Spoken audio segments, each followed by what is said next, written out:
আমরা তো জামা কাপড় কেনার জন্য বাঁকুড়া, বিষ্ণুপুর অনেক দূর দূরান্ত জায়গায় যাই। তোমরা ওন্দার পাবলিক হয়ে কি জানো যে কৃষ্ণনগরে নতুন একটা তেওয়ারি বস্ত্রালয় ওপেন হয়েছে? তার আগে বলে দিই, আমি রাজু, আর আমি সন্ধ্যা নাগাদ চলে এসেছিলাম এই দোকানটির মধ্যে। আর এখানে এসেই দেখি ইয়াং জেনারেশন ছেলেদের জন্য কিন্তু অনেক বেশি কালেকশন রয়েছে।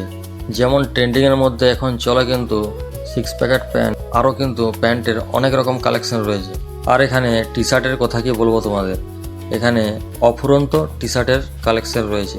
যেটা আমার সবথেকে বেশি ভালো লাগলো, ওভার সাইজের টি শার্টও কিন্তু অনেক বেশি কালেকশন রয়েছে। আর এই কৃষ্ণনগরের পাবলিক কিন্তু আমাকে অনেক সাপোর্ট করে, তাই ভাইদের কাছ থেকে ভালোবাসা পেয়ে গেলাম। তাই আমি বলবো, তুমিও যদি নতুন জামা কাপড় কিনতে চাও তাহলে কিন্তু এই শান্তনু ভাইয়ের দোকানটিতে একবার আসতে পারো। তাই এই বস্ত্রালয়টির লোকেশন হচ্ছে কৃষ্ণনগরের চৌমাথা থেকে আসতেই গ্রাউন্ডের উল্টা দিকে আছে কিন্তু তেওয়ারি বস্ত্রালয় দোকানটি।